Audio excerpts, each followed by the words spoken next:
afternoon, everyone. Welcome to the Alertus webinar series. My name is Liz Reese, Digital Marketing Specialist at Alertus Technologies. During this presentation, Rick Teen, Director of K-12, Director of Industry Relations, will share insight on why having a unified mass notification system in place is paramount for any organization when faced with bomb threats and other acts of violence. This webinar will also present how several Jewish community centers, schools, and federations have implemented the Alertus emergency notification system as part of their overall emergency preparedness plans. Feel free to submit your questions during the webinar at any time, and they will be addressed during the Q&A session at the end of this presentation. This webinar is being recorded and will be shared with you after today's session. If you have any questions after this presentation, please email marketing@alertus.com. Now I'd like to turn it over to today's presenter. I have the screen. Great.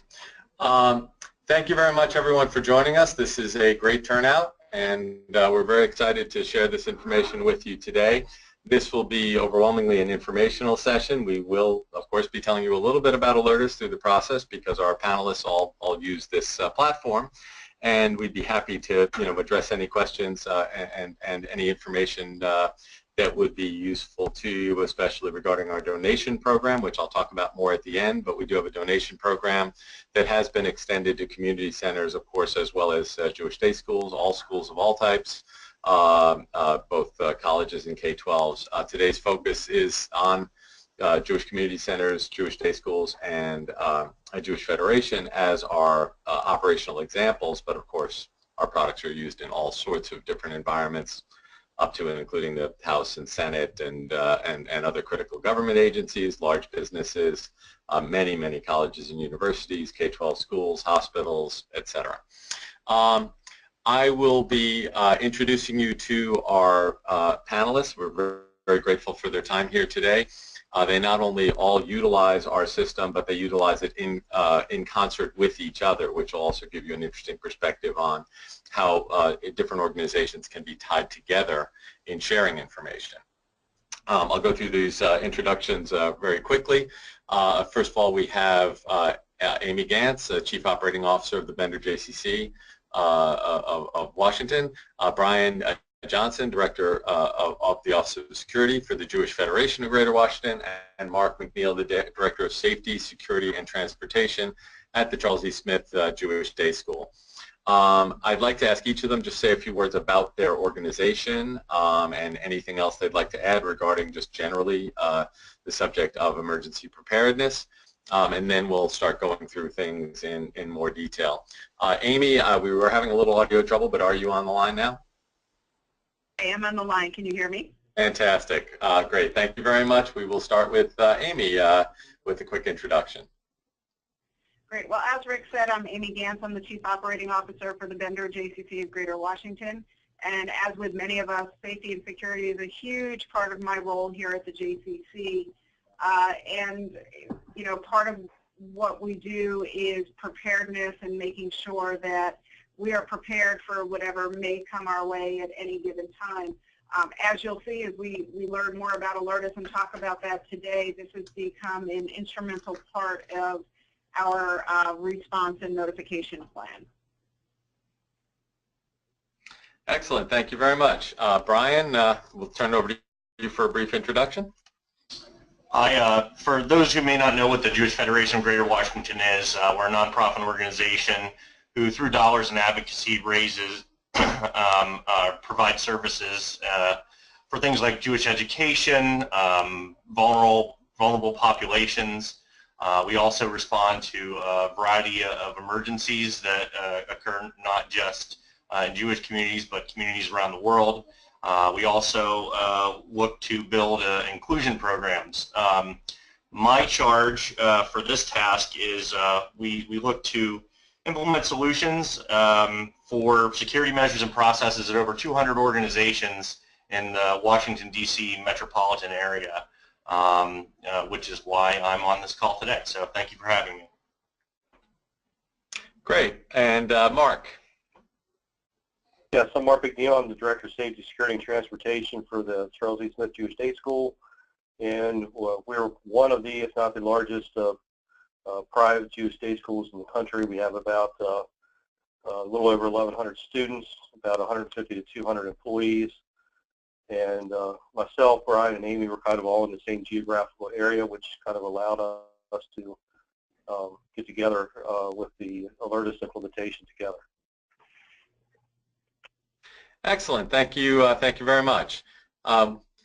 We'll start moving through the presentation now.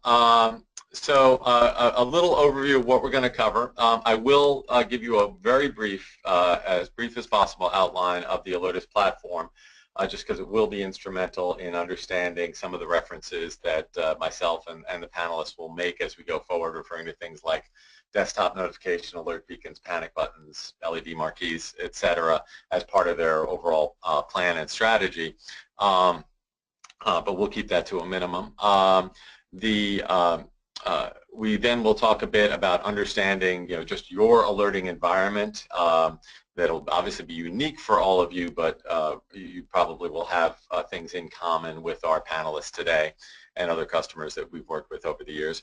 Assessing which capabilities to deploy, simplifying the alert launch process. We find this to be one of the absolute key things that so many customers of ours are looking to do, and I would think that anybody worried about protecting a facility will be very concerned about ensuring success, not only that people get the message, but you get the desired behavior. I think a lot of people leave that second part out when they think about the success of the alert. Not just are people notified, but are they able to do what you want them to do in the crisis situation.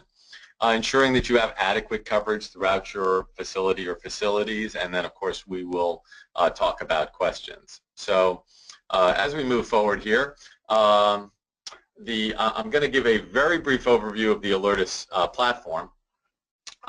We call this the circle diagram. It's kind of got way too much on one page. Sorry for that. And I will touch on this as briefly as possible. I do want to be very clear about one thing, because there's often communication, miscommunication, or people being confused that the Alertus system, being a prominent player in the Alertus space, that we are, first of all, that any vendor would view themselves as the one and only solution is a very foolish approach. We recognize there are other valuable products out there. A lot of people tend to assume that we do email, text messaging, and voice dialing. We can help facilitate those things in some situations, but in almost all cases, we are deployed alongside a system like that, or other types of notification systems. I know that many of you probably have something along those lines, or you may have other tools. I know that the JCCA has gone out with some valuable tools to help you guys, and we think that's wonderful. As a matter of fact, we've looked at them and to understand that space, and from what I hear, they have also looked at our system, and we all view them as complementary, not competitive solutions. These are things that can all come together to provide you a better total solution. So I do want to stress that we're not in any way coming in and saying this is the only way to address emergency notification. We think we provide a lot of value with all the different things that we do. We are also very big on integration. We want to work with other products that you have to give you a better total outcome. So just wanted to lay that out there to avoid any confusion. We pretty much never come in and say, get rid of what you have and replace it with this. It's more, let's leverage what you have and add to it and give you more capabilities. So an Alertus system is a software-driven system. It's not an off-site hosted kind of a thing. It's something that you control from within your network in most cases, and any other computer that you want to communicate with. So you access it like you would a web-hosted system, but for reliability and capacity and everything, it's actually better to have it as an on-site system, though we can work with any environment you need us to. We communicate through your existing infrastructure as much as possible to utilize the Wi-Fi and Ethernet that you already have running through your buildings. This greatly reduces the amount of wiring that you have to do to put in an Alertus system. These are primarily focused as in-building solutions. We do have a mobile capability and a remote capability to some degree, but that's not the primary use of an Alertus system, and we try to dovetail with whatever other mobile capabilities that you may have or be considering. We focus largely on your building and its occupants. your employees and your visitors. And that's really a key component, because a lot of systems can do a very good job of notifying your staff on wireless devices and things like that, and that's absolutely great. It's an essential part of what you want to do, but it's tougher in that kind of environment to notify visitors and guests and people moving throughout a building, who may not have a device on them at the moment. All those sorts of things. We are notifying a physical space in many cases, as you'll see. Our core endpoint products are Alertus Desktop, which can take over any and all the computers in your building or buildings. We can notify one person or three people, or a wing of a building, or an entire building, or the entire population, with a pop-up that will take over their screen, and they will need to address. So it's a very effective way of getting communication out quickly and efficiently, and with a kind of an audit trail. You know who got it, you know who acknowledged it, and everything. And actually, the basic version of our desktop product is available to schools, and we wrap JCCs and foundations into that also, is available to you as a donation. It's a no-cost, no-obligation donation. Our panelists can tell you, I think somebody yesterday when we were talking about this said that they had been running the donation for 4 years before they ever paid us anything. And then I think Amy corrected it was probably 5. So they can talk to you about that. We do want to help. We hope you'll want more. We hope you'll do more just as they have done. We hope you'll do it even faster than they did it, but it's not any kind of got you or anything. It is a true donation. The other key components, we can take over digital signage, we can take over cable TV that you may have in your building. Then we move into some really interesting things with the alert beacon. And this is a wall-mounted, usually, it can be desktop or something also, but wall-mounted device that is on your network and communicates back and forth with the server. And when a message is going to go off on the alert beacon, it flashes in 8 different flash patterns, one of 8 different flash patterns, in either red or green. It has 8 different siren tones, and then displays the message. The idea is that you are going to get the key information, you're going to get people's attention, and then you're going to also deliver them the information. Going back to that idea that you not only need to notify people, you need to give them actionable instructions, and so that they can do what you're asking them to do. And that's really key. So you would have the desktops going off, you might have digital signage or cable TV going off, and you could have alert beacons in your hallways or key meeting rooms, or some customers put them in every classroom in a school, or just strategic locations at intersections of hallways, things like that. And we're going to talk a little more about the different approaches you can take with that. But these are really effective devices. Anyone who's been in a room with an alert beacon knows when it's going off, there's no way you can not know A, there's an emergency, B, exactly what you're supposed to do.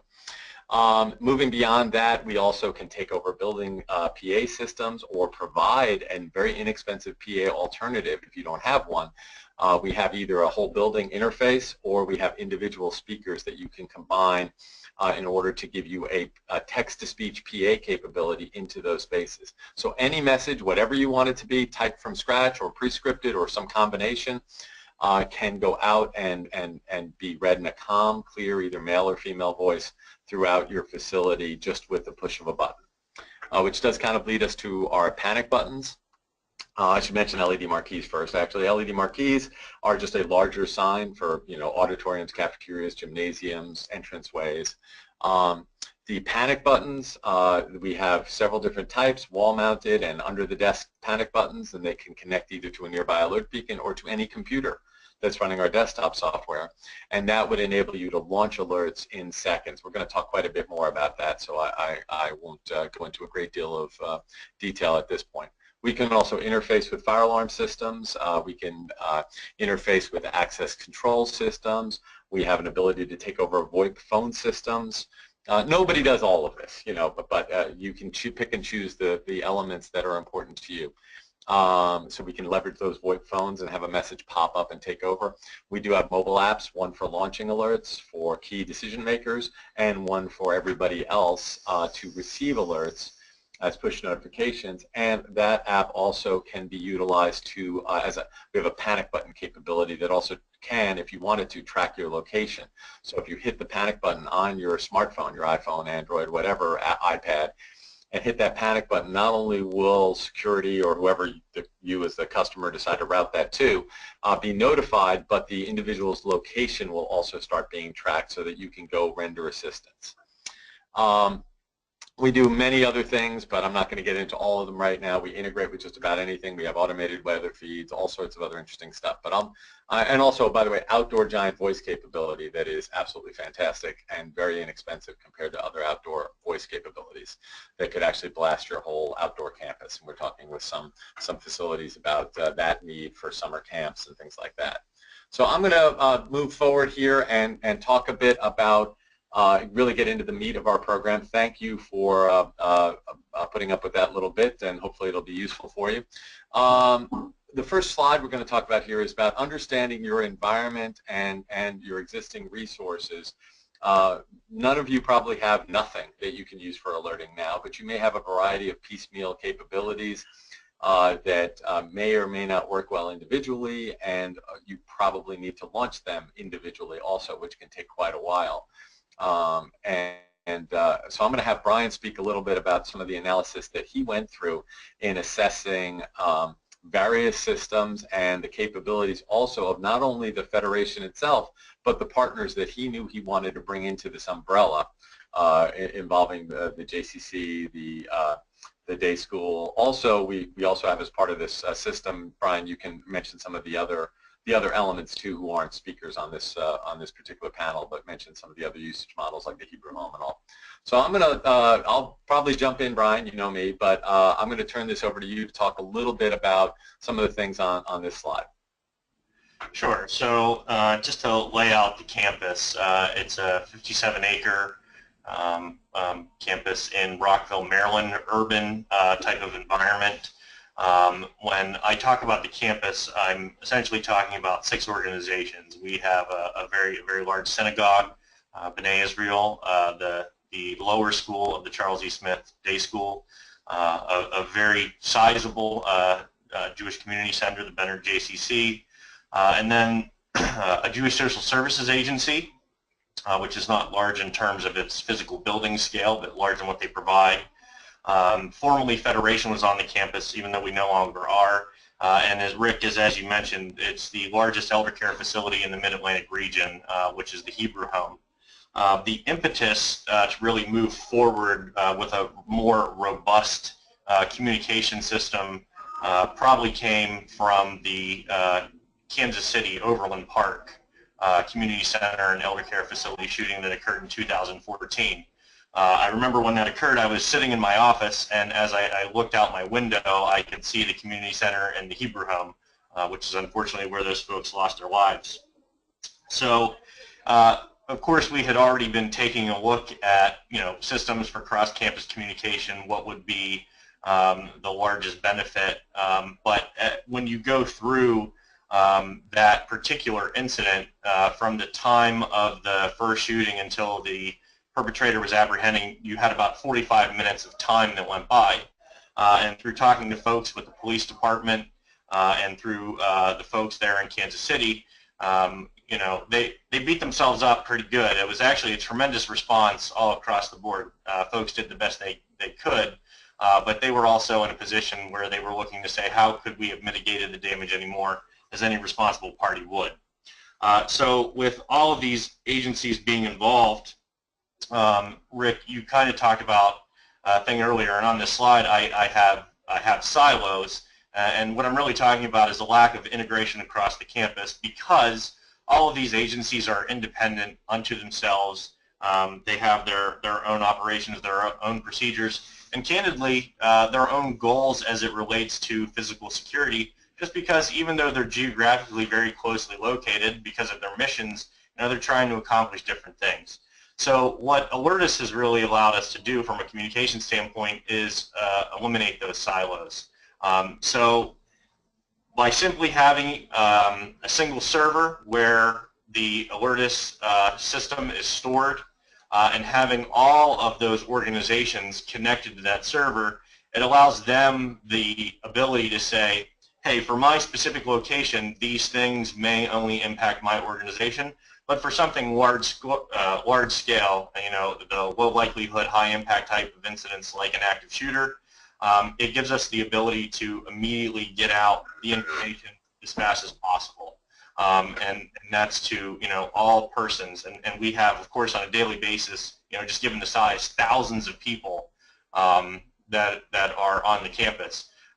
One thing that this may not just be unique to us as an institution, but I was thinking you could have someone who attends services at Benet, who has children that go to the day school, who has a JCC membership, and then they might have parents at the Hebrew home.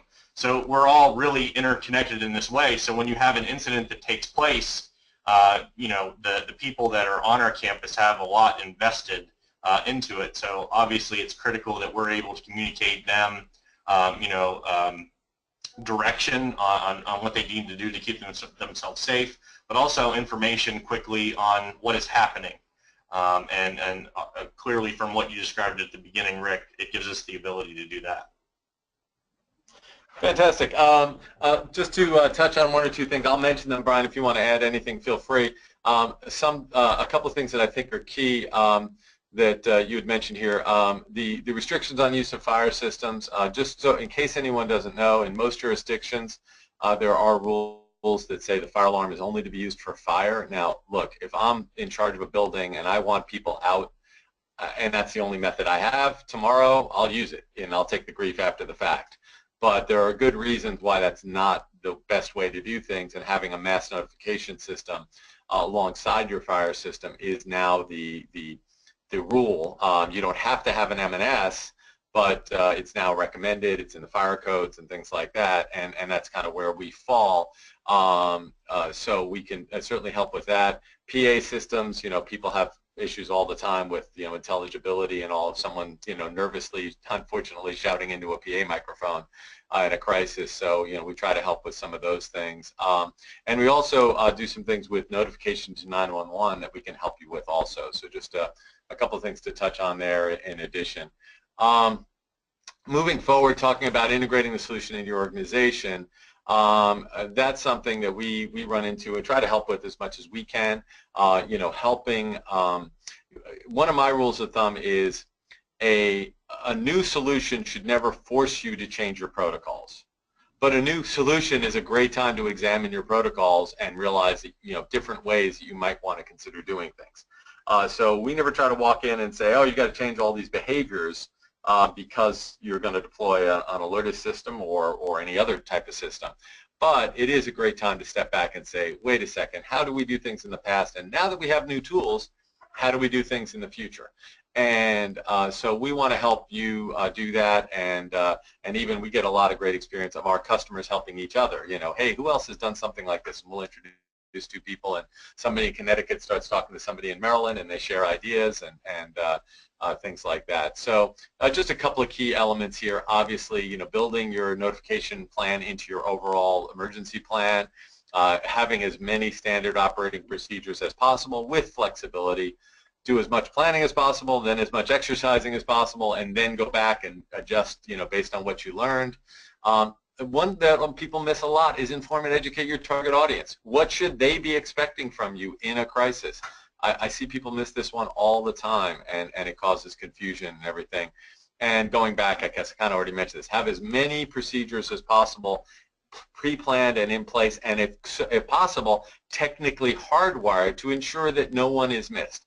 So if you have an alert going out, you don't have to stop and think, oh wait, who am I notifying? You press one button or you click one mouse click in a software, and every group that you expect that in your pre-plan you decided to notify is being notified. You don't have to stop and go down a list or anything. Ohio State gave us some great rave reviews because they built with that idea in mind, and they started using Alertus as their launch pad. They try to do as many things as possible just purely off panic buttons. Not use the software only if absolutely necessary, but do things through the panic button approach. And they set that up, and when they had the driving/stabbing incident at Ohio State, sadly very much like the London last night, they said that they got their notification timeline down from 15 minutes to one button push, and they were done with notification. So it was literally seconds, and then they were able to move into response mode, and obviously had a great deal of success there. Training your operators and administrators is obviously very important, but also, also making sure your people in your buildings who travel through your buildings will have some awareness of what to expect. Let me turn this over to Brian and Mark to see if you guys have any thoughts on training that you want to add here.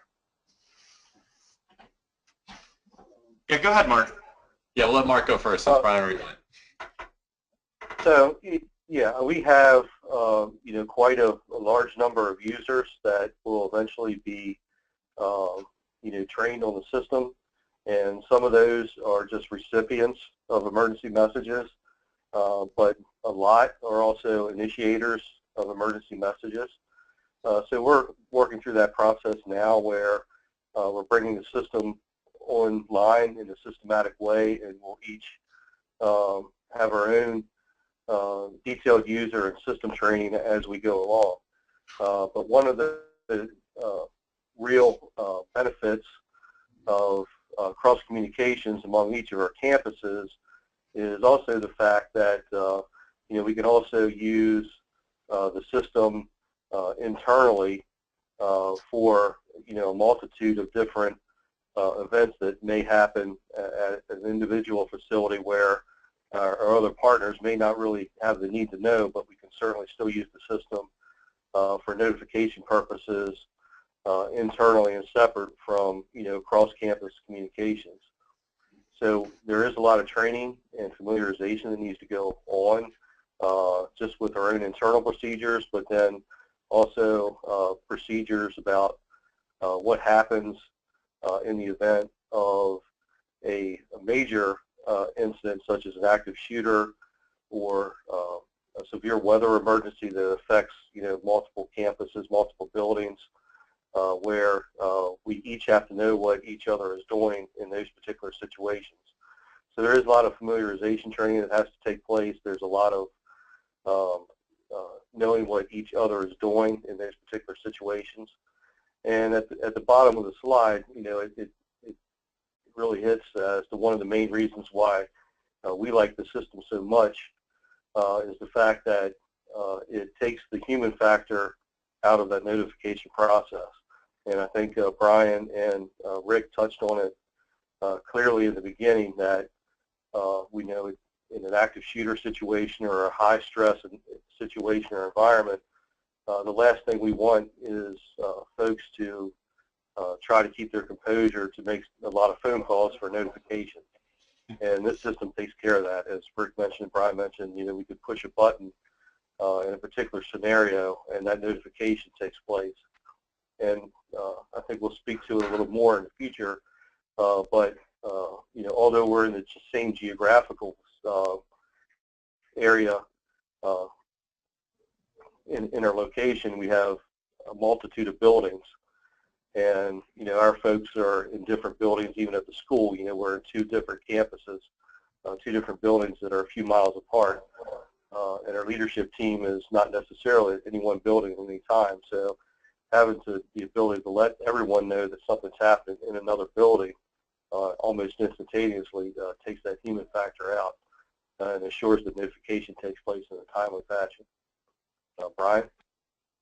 Yeah, I would just add on to that, that because of the amount of initiators that we have, that's why the training is so important, because they have to understand for, again, your very low likelihood, high impact incidents, that they have the ability to initiate essentially a response across entire campus. That's a very huge responsibility when you think about it.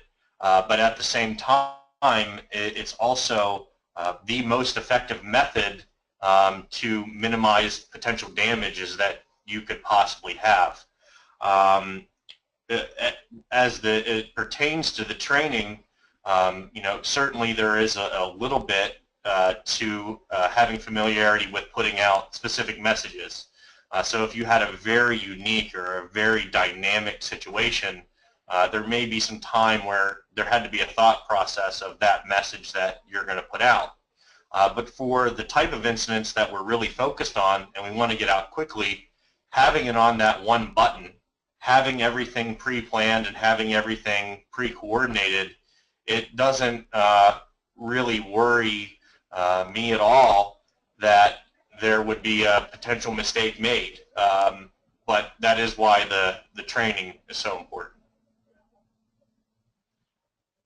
Excellent. Thank you very, very much. The next thing we're going to touch on is leveraging varied capabilities, and obviously, you know, a lot of the examples we have up here are Alertus, but we're not, you know, suggesting you limit it only to that. We bring a lot of different options to the table, and there are other solutions that can also be part of your overall system. I'm going to mention a few things here, and then I'll see what Amy and Mark might want to add. You know, we have panic buttons, we have the alert beacons, the speech capability, the desktops, digital signage, VoIP, you know, mobile, larger signs, you know, all these things, you know, within a particular building or a campus or any environment, there are going to be elements, and we'll help advise you as much as we can, but you'll really figure it out yourself, you know, which elements make the most sense to you. So of course, you're going to involve, you know, email, text messaging, maybe other types of apps to help manage a situation. Those were all fantastic. And then physically within the building, some of these things that we can hopefully bring to you to give you the, you know, basically as you walk into each room or each hallway, there might be a different strategy for that part of the building and the way to take advantage of it. The keys I see from my point of view are that immediacy, the ability to get the alert out virtually instantaneously and know that it'll be delivered almost as fast, you know, within seconds, not minutes or more. If you're in an emergency, if you're measuring things in minutes, you're off to a bad start.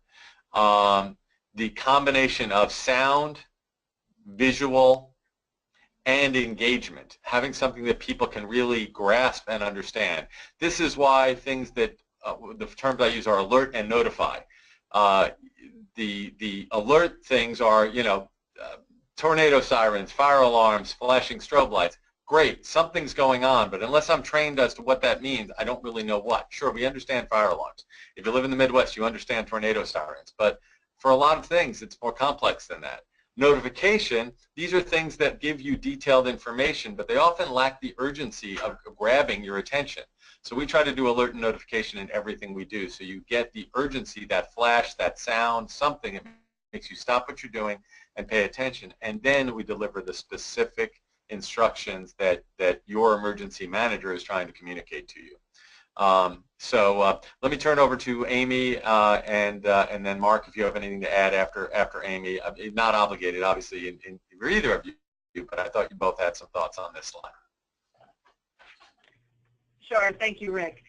You know, for us, it was very important with our population that we have a variety of ways to be able to communicate emergency situations to not only our staff, but also our members and guests in our facility. You know, we took the opportunity to install panic buttons, alert beacons. We've been using the desktop program for about 5 years now here at the JCC. We also have the LED marquee and also the Alertus apps on our phones. You know, one of the biggest things, and Rick, as you were talking about making people understand and how they react, to us a big part of this when the yellow beacons went on the walls, we're communicating to our members what this means and what it may tell them in the event of an emergency, and that we do want them to react and we do want them to follow the directions. You know, too many times fire alarms are pulled or the fire alarm goes off for something that's not an emergency, and we find that people don't react to it. What we find, what we hope with Alertus is that people are reacting to it. You know, in addition to all of these, we still use a text alert system and we still use an email system. So we are communicating with everyone in many, many different ways. Thanks a lot, Amy. Mark, anything to add beyond that? No, I think Amy touched on a lot of it. I think there's a lot of flexibility to the system, and you can tailor which parts of those systems that you use based on the type of emergency. Some events may not be as emergent as others, and an email or a text message may be sufficient, or in extreme cases where we have use what Amy was describing as a combination of all the above: the alert beacons, panic buttons, the desktop alert software, the mobile app. So it's very customizable based on the information that you need to get out to your folks. Yeah, excellent. Thank you. And yeah, worth pointing out, just in case, make sure there's no misunderstanding, even within the alert, big believer in using multiple systems, whatever you have, the PA system, the email and text system, along with an Alertus system, hopefully. But even within the Alertus system, you can send to desktops only. You can send to, beacons only. You can target the message any way that you want. I don't think we'll spend much time on this. I think everyone understands you got to test your system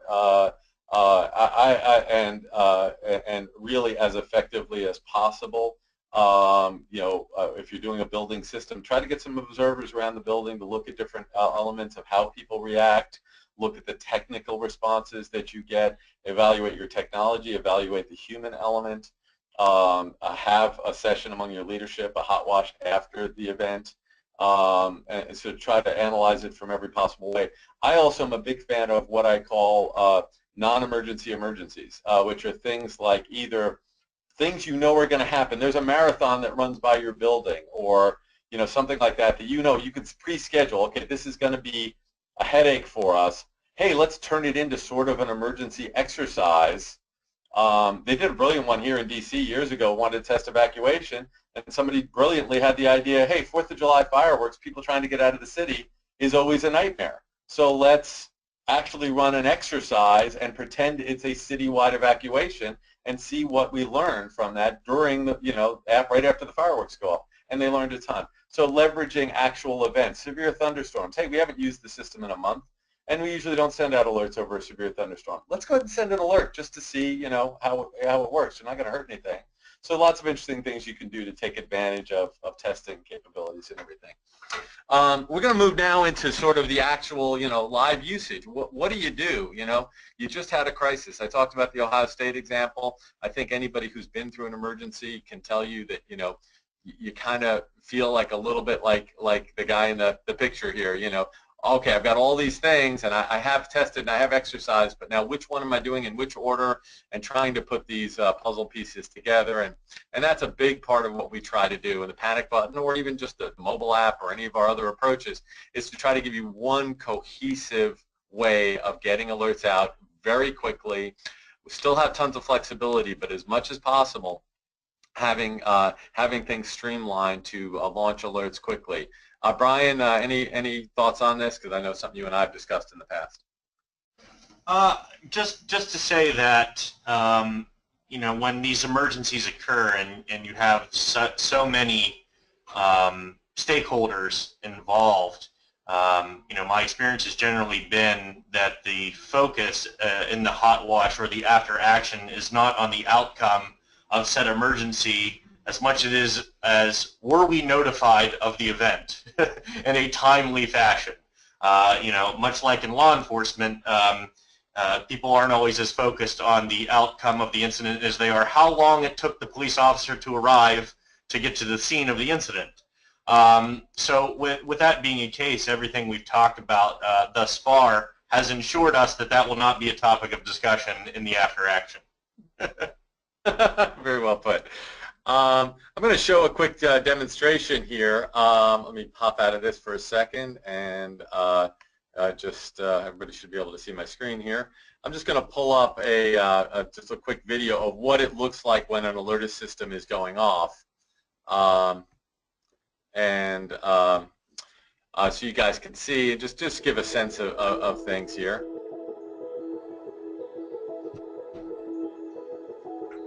And we'll go back to the presentation in just a second.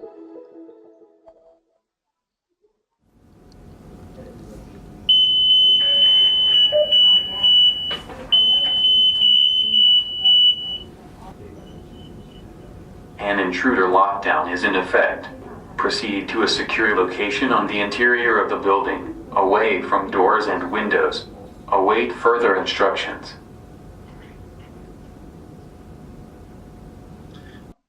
So that gives you an idea of, really what it's like when an alert is going off.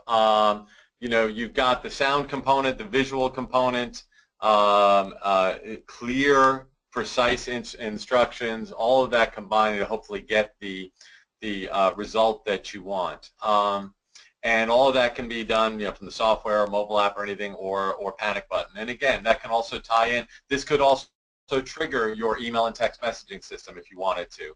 This could also trigger your access control to lock certain doors, or be triggered by a door breach that could trigger the Alertus system, and then also trigger your text and email system. So we do a lot of integrations with a lot of other companies, like Mir3, for example, in the email and text space, and Everbridge, and some other Rave, and some other companies like that. We work with Honeywell Gamewell Fire Systems, some Siemens, and all sorts of different things that we can interface with. Amy, in this next slide, you guys have both, kind of wall-mounted panic buttons at your front desks and things like that, and then you and a couple other people, I believe, have desk, kind of hidden panic buttons. I hope I'm not giving away any secrets there, sorry. Have hidden panic buttons and such at certain locations. And I just wanted to let you talk a little bit, not only about the buttons themselves, but about how the buttons can act differently, launching a fully prescripted message, or a more customizable message, including like date, time, and things like that, or custom event triggers tied to a door lock, or any in some of the cases, I think with that around the Federation, we're tying into the button they already had in place to notify the police. We're triggering off of that. So, Amy, anything else to add there? I think one of the things that we really liked is that the system is customizable. There are a number of presets that we have for the JCC, but also for the entire campus, as we're trying to communicate with one another when there is something that the other agencies need to know about.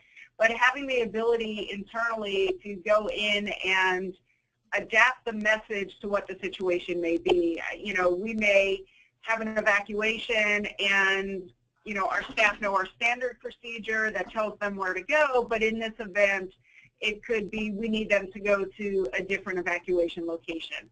So we are easily able to communicate that to everyone in real time at the same time, and not have to worry about, does somebody have their walkie-talkie, does somebody have their cell phone, did somebody remember to run down to the furthest group X studio or whatever. So the customizable part of the system is really something I think that works in our favor in being able to communicate if it's something different other than what we have on the preset. That's great. Thank you. Thank you very much, Amy. Wall-mounted panic buttons, specifically, these are very straightforward, obviously, but they have a lot of power, and again, they can give both pre-scripted information and embed things like the date, the time, the location. All those things really they not only have operational value for the responders to understand where did this come from, at what time, and everything. We actually get some interesting feedback that when a message has details like that in it, it is taken more seriously, and people respond more effectively, because it's obviously not just a generic drill type message. There is an emergency. There is a panic button was pushed. Something much more detailed than that, that has timely info. So, Mark, I know you've got some interesting stuff set up at your front desk. You want to describe that a little bit to folks? Well, we have a combination of panic buttons and alert beacons throughout our buildings, and I know Brian and Amy are going to speak about multiple panic buttons and their use later on. But campus-wide at both our school buildings, we only use the panic button in a very emergent situation like an active shooter, an intruder on campus, that type of thing. And again, it just gets back to if anybody sees an intruder or we're in an active shooter type situation, that just one push of the button initiates our whole notification process, and that notifies key administrators, it notifies the whole school, eventually through our public address system without the need for somebody to pick up the phone and make an announcement. So, that immediate notification takes place and allows, our staff to take action and not have to worry about the notification process that goes along with it. Each of our panic buttons are tied into our monitoring system that we use that automatically ties into notifying the police, so that the panic buttons are used in that type of situation as well. So again, like I spoke to earlier, it just takes the human factor out of it. You just have one button to push, and then you go immediately into following your procedures that you have in place for that particular type of emergency. Thanks. And one thing to note, because it comes up fairly often in discussion, people do get concerned. A lot of times these buttons are located behind desks, in the office area, that sort of thing. But some people do put them out in public areas around a school or other type of building. And we often get the question, oh, what about false alarms or students pushing them, that sort of thing. I got to tell you, I'm our director of K-12, so this would bubble up to me if we heard about it. I am not aware of them. I'm not saying it's never happened, but no one has ever reported back through us that it's come across my desk of a false alarm. Most of our customers just make it very clear, this is a serious thing. This is like a fire alarm. This isn't to be messed with. Now, we can do covers that have locks on them and things like that if you want, but most of our customers don't bother with any of that because they don't find that that fears just end up being unrealized, which is actually great.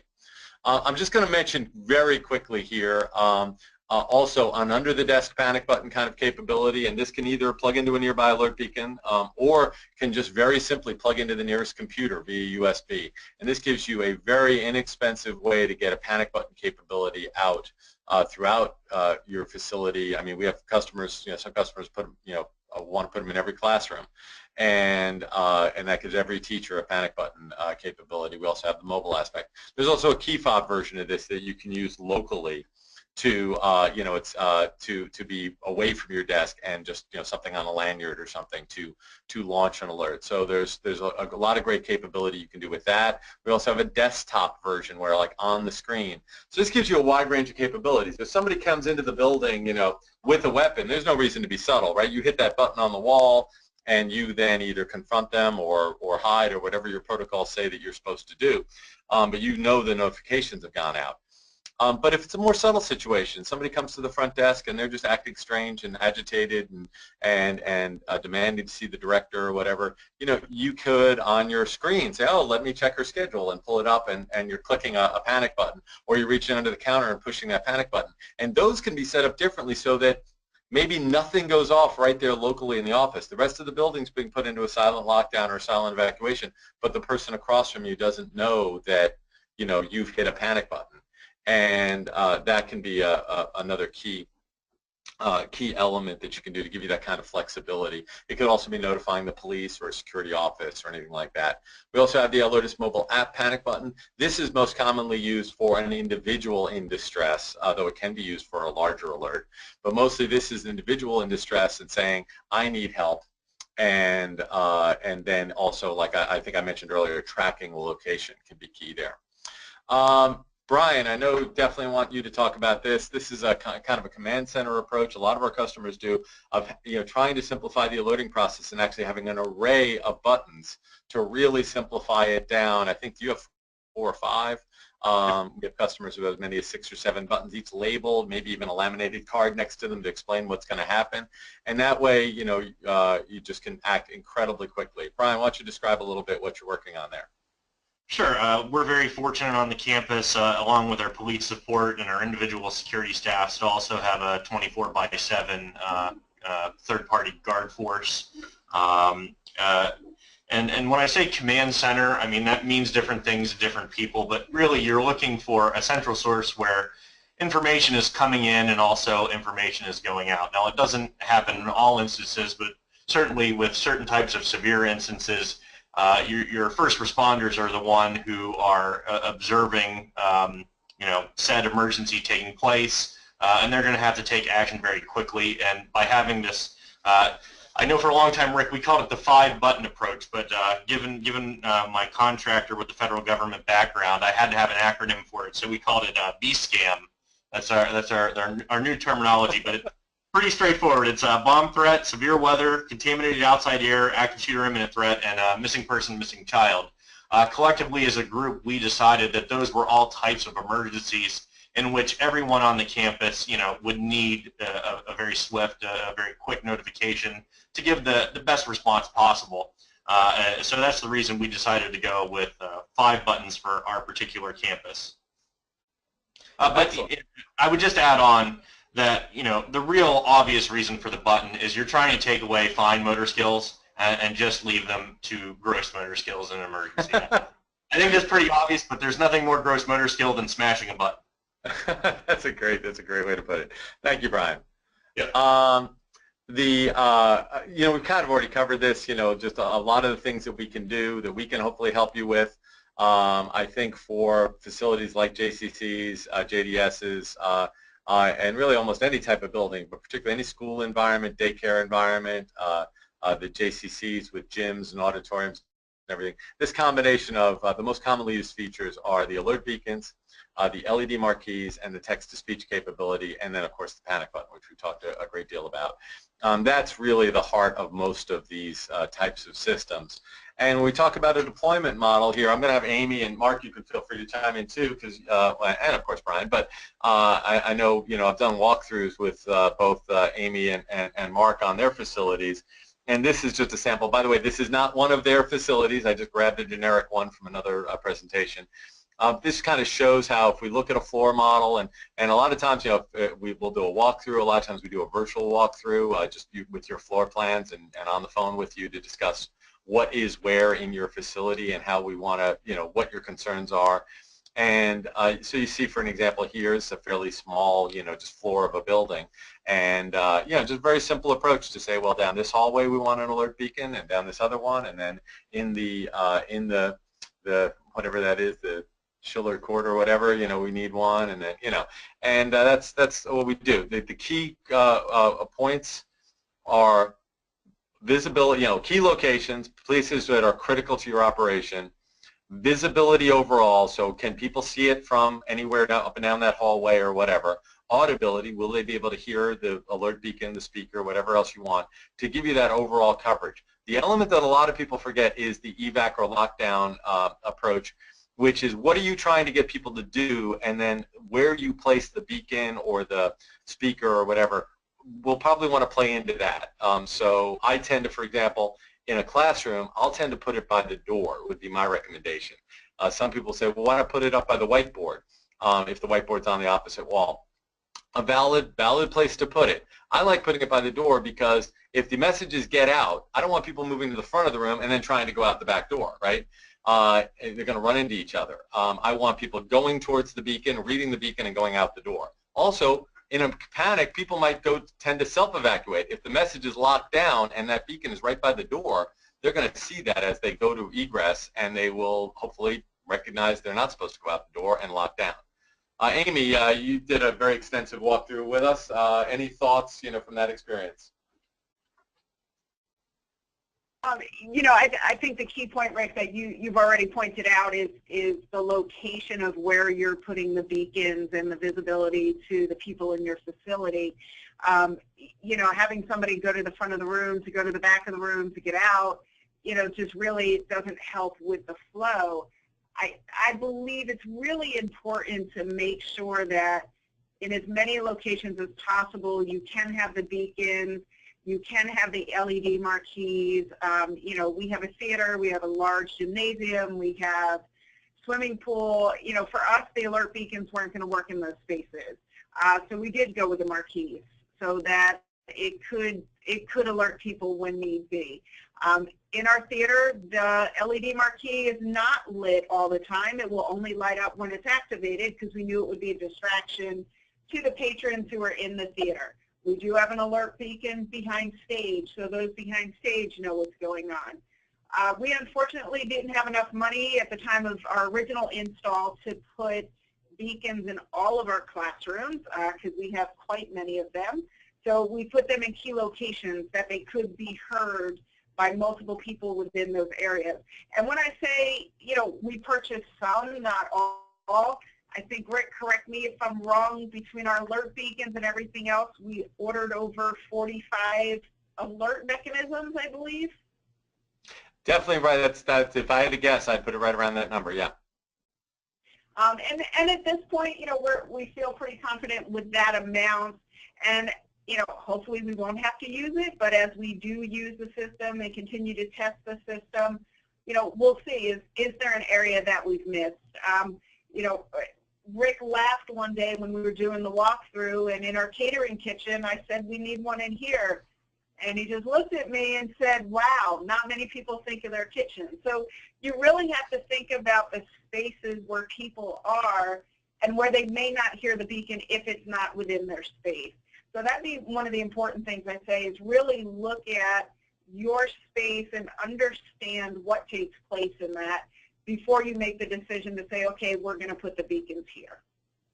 Yeah, I mean, I think of you all the time when on that. I just was doing a walkthrough last week, and we were talking about where we put everything in the cafeteria, and I turned to him and said, what about the back kitchen area? I said, oh, no, we don't need one back there. And that's unfortunately, that's about 70 or 80% of the time that's the answer. So good for you to taking care of your kitchen staff.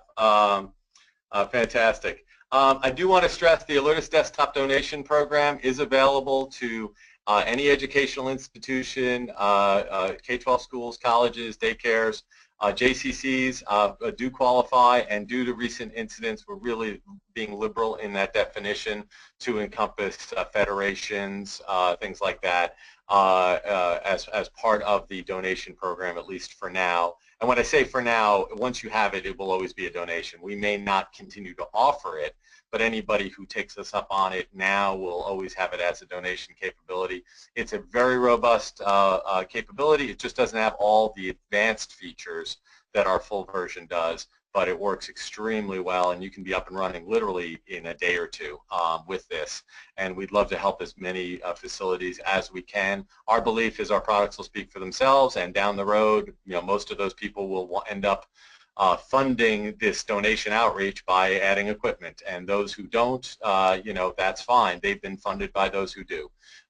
So it works out well for everybody. We get to always walk away saying, in my bit, I run K-12, so I get to always do something nice for people at the end of the first meeting, no matter what. And so we hope any number of you will take us up on the donation option that qualify. If you're not sure if you qualify, ask for it anyway, and we'll let you know if you don't.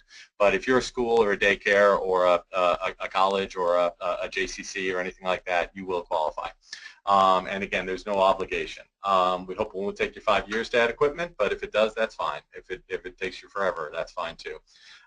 This is just, I'm going to leave this screen up while we take any questions. I know we're running a little overtime. I will still be happy to try to address some questions and or pass them along to our panelists. So I'm going to turn it over to Liz, our moderator, to see what questions we have pending. Sure, absolutely. For anyone who does leave because of time, I completely appreciate the time you spent with us, and I really hope that we get a chance to talk with you. But we'll go into Q&A now. Thank you. Sure, sure. And you know, any unanswered questions, we'll definitely make sure that they are sent to, you know, they'll be answered directly after this presentation, either you know, once you know, after later on today or tomorrow. But in the meantime, our first question asks, are you able to, you know, push emergency messages, and this is in relation to our products, are you able to push messages to, for example, VoIP phones like Avaya and so forth? Yes, yes. We work with pretty much any type of phone system. A Cisco and Avaya we have our most advanced capabilities with, but we can work with just about any type of VoIP phone system. So we can push those messages out, and they would make a tone and appear on the screen and everything as an emergency message on that device. So it's a good, effective adjunct to the overall system to get that alert into every room. Great, thanks. Our next question asks, Can the Alertus system, can it run through Wi-Fi, or does it have to be hardwired? The Alertus system, well, obviously the desktops can be on, online wired or Wi-Fi, of course. The desktops or laptops. The alert beacons really become central to everything else because they can operate. The standard version is connected through power over Ethernet, so there's no electrical wiring involved with those. It's very easy to deploy them. And if need be, you have a tough location or something, a locker room, you have no Ethernet, but you want to put an alert beacon in there. If your Wi-Fi reaches into there, you could run an alert beacon in there, and then you just use regular wall power through an adapter to power it.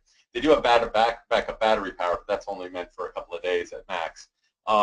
So they would run Wi-Fi for those. Then you've got things like the LED marquees and the text-to-speech capabilities and the panic buttons.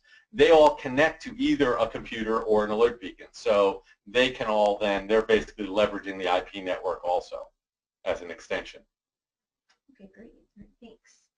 Our next question asks, and this is kind of in relation or more extending to the Wi-Fi capability, does our notification system or product send alerts via SMS? Is it only a mobile solution via the app? We don't directly send SMS. What we can do is facilitate the delivery of SMS by either working with your existing email and SMS vendor if you have one. So if you had a system like a Mir3 or a Rave or Everbridge or somebody like that, School Messenger or one of those, we can work with that and we can be the launch point, or in some cases we can also receive alerts from them, receive triggers from them. In most cases we're the launch point, and we're launching into that system and delivering out then through their capability. High-speed, reliable email and text messaging is its own business, and I used to be in that business actually. It's complicated in its own ways, as ours is. And we choose not to try to duplicate that. We work with them. If you have a very small need, we can help you deliver email and text messaging through your mail server. But if you get into high volume with that, you will run into delays and spam issues and things like that. But if you're just talking about 50 or 100 people or something like that, we could help you do that and facilitate that, where it would happen off a panic button push or something. It would actually be your own mail server that would be doing the delivery. If you get into the high 800, 1,000 or more, it's probably not a good idea to try to do that with your mail server. You really want a professional, a company that specializes in that to help with that part. But we'd be happy to integrate with just about anybody. We're integrated with most of those companies in that space. Okay, good, thanks. And this next question possibly is open to the panel. Question asks, can you walk me through the installment process, the implementation process? How long does it generally take? Is there any general information that you'd like to offer regarding that piece of the process? I'll start with this, and then I'll see if anybody else wants to add anything to it. Most of the time, we at Alertus are not doing the installation. We usually are either working with your own facilities people who do the installation, because in most cases it's quite simple. We also have resellers around the country who do a great job, and we can introduce you to one in your area, one or more in your area, to work on that, or we can train your preferred vendor to do the installation. Installation can obviously vary somewhat due to issues in various different ways about who's available to do what when and all those sorts of things. So timelines can vary. Generally, our installations are a lot quicker than most other technologies because we're utilizing existing Ethernet as much as possible in the buildings and all. Other times installations can lag, and I'll be very upfront that the installation in this case for the JCC and the other members here did lag a little bit. Due to issues on all around, some decision-making issues, and then some, unfortunately, availability. We attempted to help them out with a local installation here with a local contractor, and they became unavailable at times. So I'll take the hit on that. That was a little frustrating. That's a very rare situation because we almost never are doing the contracting installation ourselves. We generally work with somebody local to you who does that. Amy or Brian or anybody want to add anything? Sure, I would add in, and maybe this is fairly obvious, it's going to depend on the size and the scope of that you're dealing with. I mean, for us, you know, dealing with 6 different vendors, 6 different organizations that I don't know if you've heard the news, have a lot going on. It could be somewhat challenging to get those type of decisions made quickly. What I would say for past performance that I did prior to selecting Alertus as a vendor, you know, there were not any large issues as regarded the implementation. But again, you know, dealing with a single entity, you know, instead of 6 independent organizations, I think it probably mitigates a little bit of the time frame for our particular installation. Yeah, it's more typical that these go a little faster. I'll give another example of that somebody gave us. They were going to deploy a PA system. They were given an estimate of 4 to 6 months to deploy the PA system, and they deployed Alertus instead with our text-to-speech capability, basically mimicking the PA capability and having alert beacons, panic buttons, all these other things. And they told us that the installation time frame went from 4 to 6 months to 4 to 6 weeks. And very little rip. It was in a historic building too. We didn't have to do a lot of new wiring and everything. So, Amy or Mark, anything else to add? Just one thing. I mean, we had a very small number of alert beacons and panic buttons to install, but I did that on my own. I didn't have to get a contractor or anybody in there to do it. I mounted the alert beacons on the wall and next to the panic buttons, and you just plug it right into your network connection or USB, and I installed on 2 campuses, 2 buildings, 9 in about 5 hours. So it doesn't take very long at all. Yeah, and they're pre-configured to talk to the server. I'm sorry. Yeah, they're pre-configured to talk to the server and everything. So once they're plugged in, they're operational. Okay, great. Any other questions? No, I think we're a little over time. Yeah, so any questions that we did not answer, we do have several questions that haven't been answered yet. We will reach out to you directly with further information and answers. But we really appreciate all the questions and the interest that you do have. If you have any further information, just as Rick has mentioned, any additional questions, feel free to email marketing@alertus.com. You're also more than welcome to reach out or visit our website at alertus.com.